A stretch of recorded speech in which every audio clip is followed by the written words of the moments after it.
os gols que Estupiñán fazia geralmente eram gols de 1, 2 toques na bola, né? Não carregava muito, era aquele último toque mesmo, o cara que definia. E assim, cara, pra mandar até um abraço aí pro nosso querido Tarcisão, tá acompanhando aí, pra ele, pra Guto, meu querido Augusto, estão acompanhando a gente aí, abração, beijo no coração. E assim, pra não dizer que a gente tá só batendo na tecla de Lúcio, apesar de que eu quero até entender de Rogério Ceni, né? Pô, uma cobrança até que eu faço aqui, para que haja uma explicação mais profunda com relação a isso. Rogério tirou a conclusão de que Lúcio é centroavante camisa 9 e só pode entrar dentro dessa circunstância, porque ele falou de Lúcio entrar no lugar de Cauli na coletiva do jogo contra o Flamengo. Nesse jogo ele colocou Lúcio preso lá como camisa 9. Será que Lúcio não tem a capacidade de fazer o que Everaldo está fazendo, de ir do centro para a direita, né, caso ele mantenha essa estrutura? Entendeu? Eu queria entender por que essa conclusão foi tirada. Lúcio falou isso? Será que ele só quer jogar assim? Eu acho que não, né? O cara que foi anunciado num dia e no dia seguinte estava em campo, jogando aberto pela direita ali, cheio de apetite, não me parece ser o cara que fica escolhendo posição. Então, assim, eu queria primeiro entender isso. Eu acho que Lúcio pode ser utilizado em outras posições. Mas para não dizer que a gente está falando só de Lúcio, e inclusive fazendo alusão a esse tópico que separamos aqui, de faltar contundência para o Bahia, o próprio Ratão, velho, tem entrado e tem sido muito mais perigoso do que alguns jogadores do time titular. Ratão entrou ontem, deu um balaço de fora da área, que foi um pecado. Foi um chute parecido com o de Gustavinho, assim, o Gustavinho tava mais afeição para chutar, foi aquela bola que quicou, ele já dominou certo para poder finalizar, né? Então ela quicou de um jeito que, se o cara pegar em cheio ali, é difícil qualquer goleiro pegar. O de Ratão, ele conduziu a bola e ele teve que botar até mais força para que ela saísse, né, na impulsão dada pelo corpo, do chão, para poder ir em direção ao gol. Mas ele bateu muito bem, aquela bola ia próximo ao ângulo e o Cleiton fez uma defesa extraordinária, né, uma defesa de mão trocada, assim, absurda. Mas Ratão tem entrado, em todos os jogos que Ratão tem entrado, ele tem dado uma contribuição. Contra o Vice entrou, deu assistência depois de um belo drible da Vaca.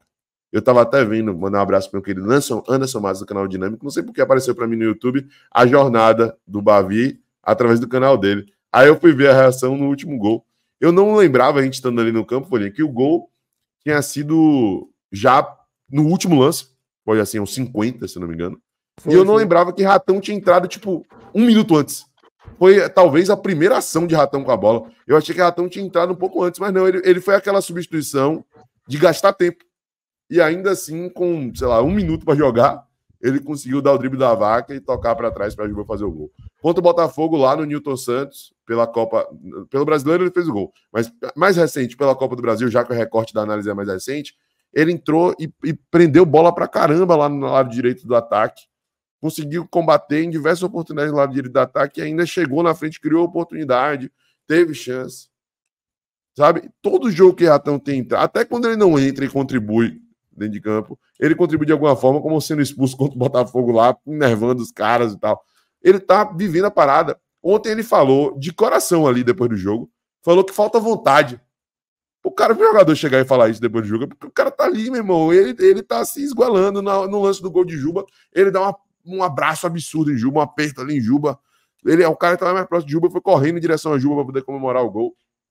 Então, assim, evidentemente que é importante ter qualidade. Eu comecei o discurso falando sobre isso, que talvez no ataque não tenhamos a competência que acompanha os outros setores da equipe, do esquema de jogo de Rogério Ceni. Mas antes de qualquer coisa tem que ter esse ímpeto, pô, essa vontade, essa convicção, sabe? Entrar querendo, buscando, tentando fazer algo de diferente, tendo iniciativa, personalidade. É por isso que a gente estava pedindo Lúcio, é por isso que agora eu levanto essa dúvida também sobre Ratão. Por que não tentar um ataque Lúcio e Ratão em alguma ocasião? Para ver se essa contundência que tanto falta não volta.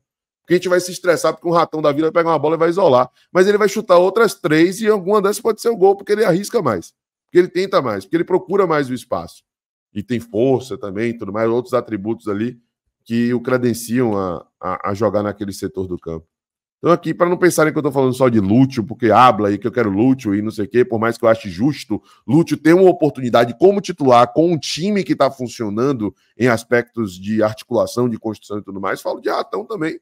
A gente precisa dessa contundência, a gente precisa desse algo a mais, a gente precisa de um time que tenha mais capacidade de definir, não só pela qualidade, mas pela coragem, pela atitude, né? Pela personalidade de tentar algo diferente, sabe? Então, eu acho que já passou da hora, assim, de Ceni pensar em algo diferente. É importante ter, não insistência, mas persistência naquilo que ele acredita. E o esquema de jogo realmente gera criação, propicia. Eu acho que essa identidade, essa essência não pode ser deixada de lado, porque a gente chegou até aqui, construiu isso até aqui. Eu tenho receio também disso desmoronar. Então, o time está conseguindo construir, termina todo o jogo com pelo menos 15 finalizações, terminou ontem o primeiro tempo com 10 finalizações, termina o jogo com 65%, 70% de posse de bola de média, mais ou menos, independente do adversário, independente do local que atua. Então, isso já foi construído. Não dá para desmoronar tudo isso por conta de um problema pontual. E há um problema pontual ali na frente na hora de definir essas jogadas. Por isso, eu acredito que a estrutura pode ser mantida, mas algumas caras novas podem ser colocadas no ataque para que o Bahia possa terminar as jogadas com mais competência, com mais jeito, com mais capricho, com mais personalidade, né? Pois é, Barba. Agora, se a gente vai ver isso ou não, aí já é outros 500. Eu já acho que a gente entra no outro fator de teimosia, talvez, de tentar dar continuidade ao que está sendo feito, visando sempre o futebol bonito que estamos fazendo, mesmo que não esteja sendo refletido em gols. E aí o Gusto até falou, gostei dessa ideia, Ratão e Lute juntos são atacantes que chutam e atacam os espaços. Ele completou ali embaixo.